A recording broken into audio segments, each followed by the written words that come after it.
Assalamualaikum warahmatullahi wabarakatuh. Perkenalkan, nama saya Ana Siti Nurjana dari Program Studi Manajemen PJJ Universitas Cyber Asia.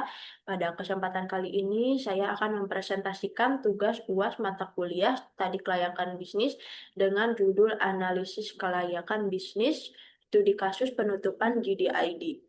Dalam presentasi ini, saya akan membahas bagaimana kondisi bisnis GDID ini selama beroperasi di Indonesia, apa saja permasalahan yang menyebabkan bisnisnya tidak mampu bertahan.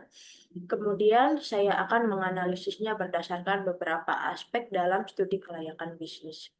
Selain itu, saya juga akan menjelaskan beberapa pelajaran yang bisa diambil dari kasus GDID serta rekomendasi strategi yang sebenarnya dapat digunakan oleh perusahaan atau startup e-commerce agar bisnisnya lebih berkelanjutan.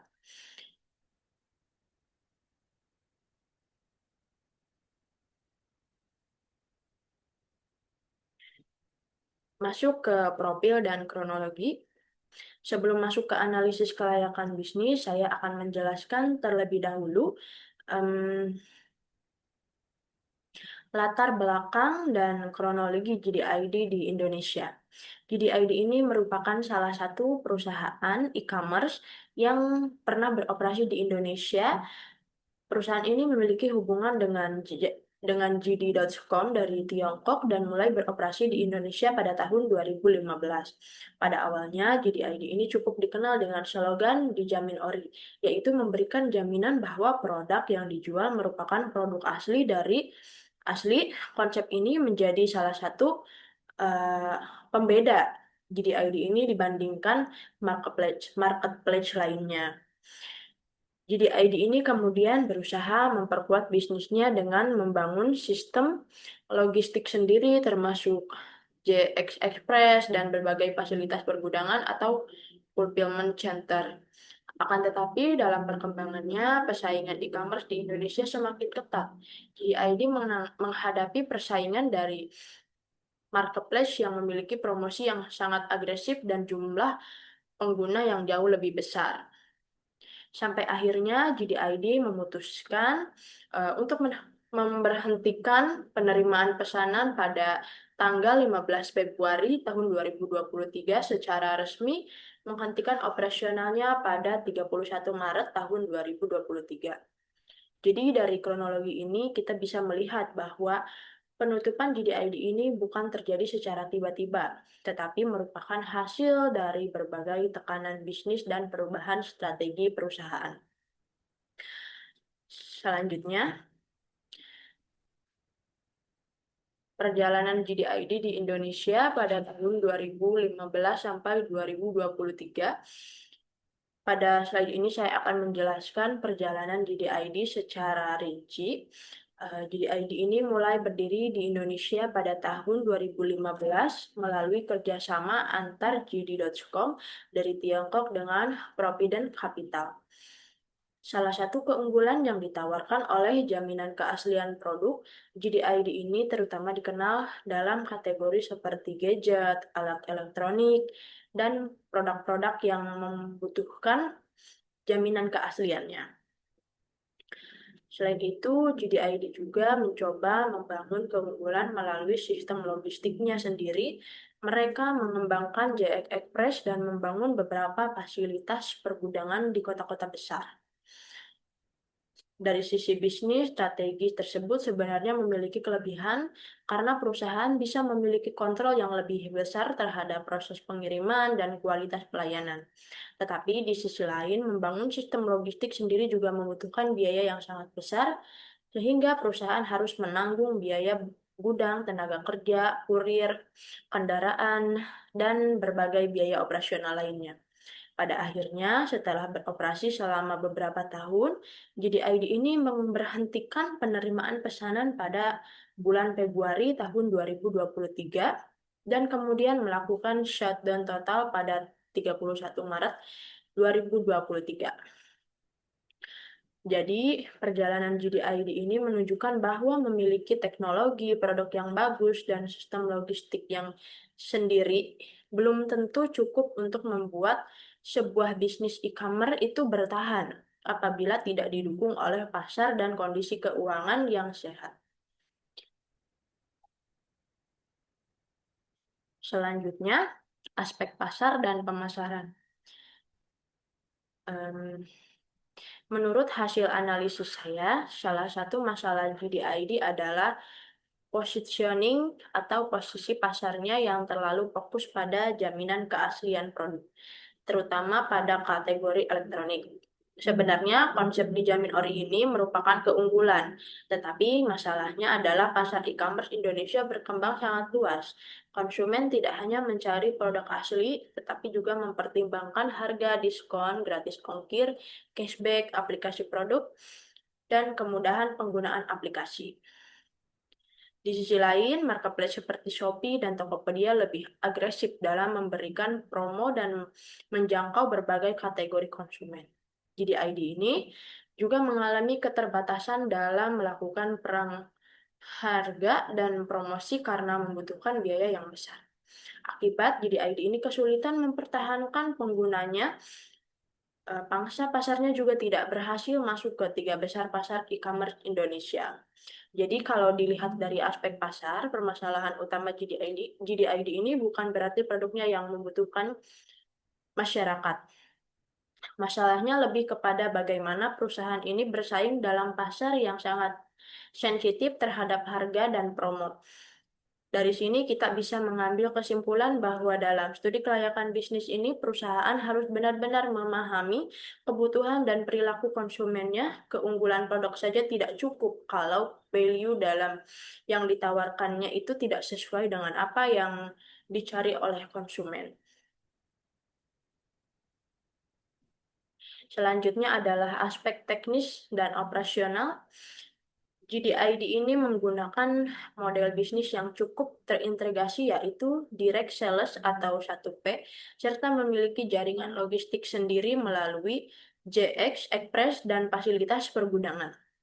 Dari satu sisi, sistem seperti ini sebenarnya memberikan keuntungan perusahaan mempunyai kontrol yang lebih besar terhadap kualitas barang dan proses pengirimannya. Namun, kelemahannya adalah biaya tetap atau fixed cost menjadi sangat besar. Contohnya perusahaannya harus membayar biaya gudang, tenaga kerja, kendaraan kurir, pemeliharaan fasilitas, dan biaya operasional lainnya meskipun jumlah transaksi tidak selalu tinggi. Dalam bisnis e-commerce, volume transaksi sangat penting. Semakin banyak transaksi, semakin mudah perusahaan menutup biaya tetap. Karena biaya tersebut dapat dibagi ke lebih banyak interaksi, eh, tetapi ketika transaksi tidak berkembang sesuai harapan, skala ekonomi atau ekonomi of scale tidak tercapai, akibatnya biaya operasional menjadi terlalu berat dibandingkan pendapatan yang diperoleh. Jadi, dari aspek teknis dan operasional, masalah GDID ini adalah adanya infrastruktur yang besar tetapi tidak didukung oleh volume transaksi yang cukup. Pelajaran yang bisa kita ambil adalah perusahaan tidak selalu harus memiliki semua fasilitas sendiri. Untuk startup, penggunaan pihak ketiga atau 3PL bisa menjadi pilihan agar perusahaan tidak terbebani biaya tetap yang terlalu besar. Selanjutnya, pada slide ini kita akan masuk ke aspek keuangan dan profitabilitas. Aspek keuangan merupakan salah satu aspek yang sangat penting dalam studi kelayakan bisnis, karena bisnis yang memiliki pasar sekalipun tetap akan mengalami masalah apabila tidak mampu menghasilkan keuntungan dan arus kas yang sehat. Dalam kasus GDID, perusahaan menghadapi kerugian yang berkelanjutan dan mengalami tekanan terhadap arus cash flow. Salah satu permasalahan yang terlihat adalah ketergantungan terhadap dana investor. Suntikan modal memang dapat membantu perusahaan berkembang dalam jangka pendek, tetapi tidak bisa menjadi sumber utama untuk mempertahankan bisnis selamanya. Perusahaan pada akhirnya harus mampu menghasilkan pendapatan yang cukup untuk menutup biaya operasional dan menghasilkan keuntungan. Jika biaya promosi, logistik, gudang, tenaga kerja, dan biaya lainnya lebih besar daripada pendapatan yang dihasilkan, maka perusahaan akan terus mengalami kerugian. Jadi, dari aspek keuangan, GDID dapat dikatakan tidak layak untuk terus menjalankan model bisnis yang sama karena profitabilitasnya profitabilitasnya tidak tercapai. Pelajaran penting dari kasus ini adalah pertumbuhan bisnis tidak cukup hanya dilihat dari jumlah pengguna atau transaksi, perusahaan juga harus melihat unit ekonomis, yaitu apakah setiap transaksi benar-benar memberikan kontribusi positif terhadap bisnis. Selanjutnya, saya akan membahas 3 aspek sekaligus, yaitu manajemen dan SDM legal, atau hukum serta dampak sosial ekonomi. Dari sisi manajemen dan SDM, JDID melakukan restrukturasi dan layoff atau pengurangan karyawan pada periode tahun 2022 sampai 2023 lalu. Hal ini menunjukkan adanya penyesuaian jumlah SDM dengan kondisi bisnis yang sedang mengalami penurunan. Ketika skala bisnis menurun, perusahaan memang harus melakukan efisiensi, tetapi restrukturisasi yang dilakukan berulang juga dapat menunjukkan bahwa perusahaan mengalami ketidakstabilan dalam menentukan kapasitas operasionalnya. Dari sisi hukum, berdasarkan materi pada presentasi GDID, tetap melakukan kewajibannya, tetapi ketika menghentikan kegiatan operasional termasuk memenuhi hak karyawan dan menyelesaikan kewajiban kepada konsumen maupun merchant. Kemudian dari sisi sosial ekonomi, penutupan perusahaan tentu memberikan dampak kepada karyawan yang kehilangan pekerjaan. Selain itu, merchant atau UMKM yang sebelumnya menggunakan GDID sebagai salah satu saluran penjualan juga kehilangan salah satu akses pasar mereka. Jadi keputusan bisnis ini tidak hanya berdampak kepada pemilik perusahaan, tetapi juga kepada karyawan, konsumen, merchant, dan pihak lain yang berada dalam ekosistem bisnis tersebut.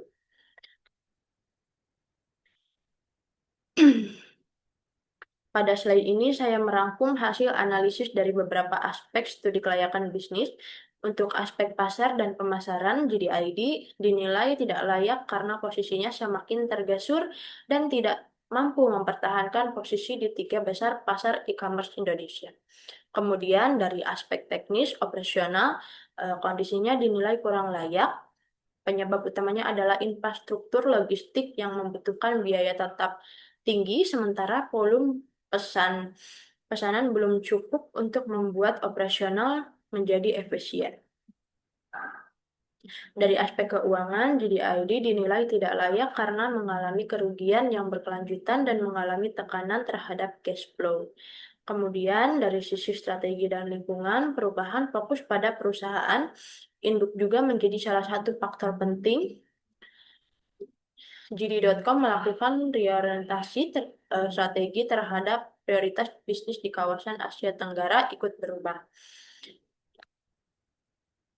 Jadi kalau kita lihat secara keseluruhan masalah GDID ini bukan hanya dari satu faktor saja, melainkan kegagalannya merupakan kombinasi antara masalah pasar, biaya operasional, eh, kondisi keuangan, persaingan yang ketat, dan perubahan strategi perusahaan induk.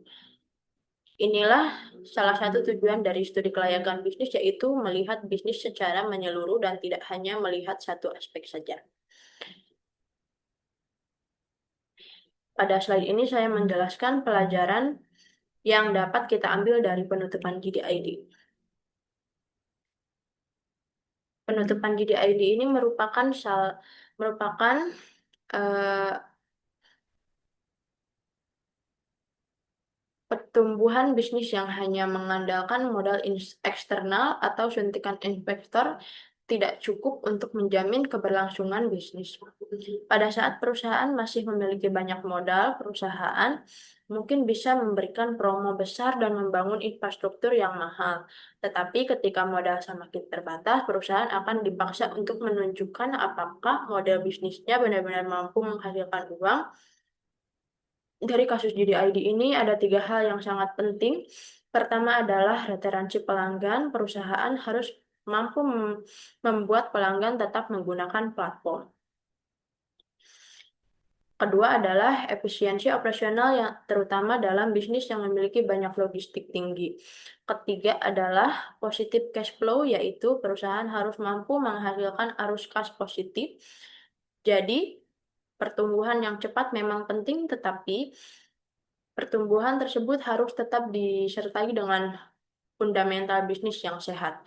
Menurut saya, inilah salah satu pelajaran terbesar dari kasus GDID, yaitu jangan sampai perusahaan hanya mengejar pertumbuhan, tetapi mengabaikan kemampuan bisnis untuk bertahan dalam jangka panjang.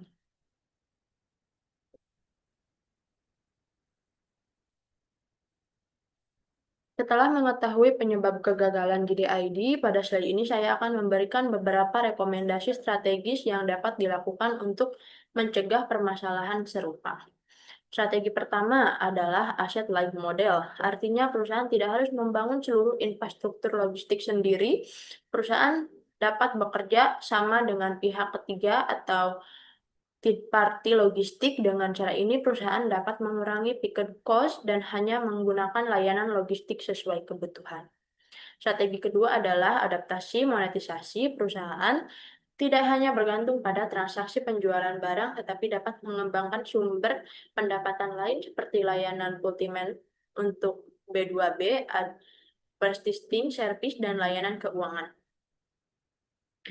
Strategi ketiga adalah fokus on unit economics. Artinya, perusahaan harus melihat keuntungan dari setiap transaksi. Promosi tidak boleh dilakukan secara asal hanya untuk mengejar jumlah pengguna. Perusahaan harus menghitung apakah biaya untuk mendapatkan satu pelanggan atau customer masih sebanding dengan pendapatan yang diberikan pelanggan tersebut. Jadi, strategi yang saya rekomendasikan adalah mengubah fokus dari sekadar mengejar pertumbuhan menjadi mengejar pertumbuhan yang sehat dan menguntungkan.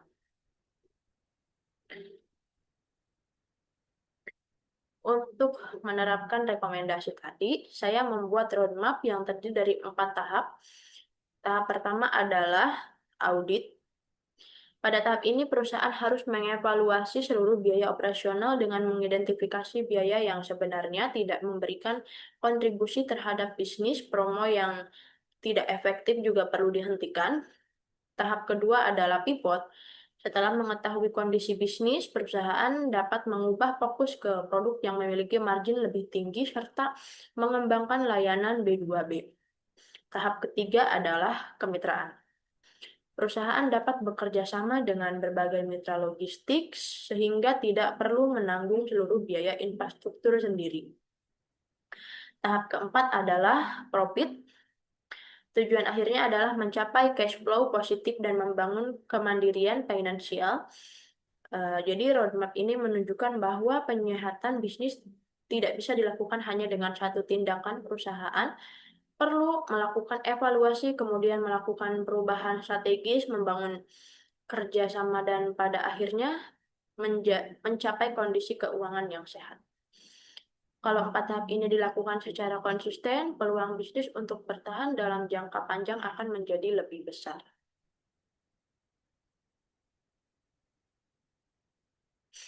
Demikian presentasi UAS Studi Kelayakan Bisnis mengenai analisis kelayakan bisnis studi kasus penutupan GDID. Dari pembahasan yang sudah saya jelaskan, dapat disimpulkan bahwa penutupan GDID ini dipengaruhi oleh berbagai faktor yang saling berkaitan, mulai dari persaingan pasar, dan biaya logistik yang tinggi, kondisi keuangan, sampai perubahan strategi perusahaan induk. Dari kasus ini, kita dapat belajar bahwa dalam menjalankan bisnis, khususnya startup dan e-commerce, perusahaan tidak cukup hanya mengejar pertumbuhan dan jumlah pengguna. Perusahaan juga harus memperhatikan efisiensi operasional, profitabilitas, cash flow, kebutuhan konsumen, serta kemampuan bisnis untuk bertahan dalam jangka panjang. Jadi, studi kelayakan bisnis sangat penting dilakukan karena dapat membantu perusahaan melihat apakah suatu bisnis benar-benar layak dijalankan dan dikembangkan dari berbagai aspek. Sekian presentasi dari saya. Terima kasih atas perhatian Bapak, Ibu, dan teman-teman. Mohon maaf apabila ada salah kata. Wassalamualaikum warahmatullahi wabarakatuh.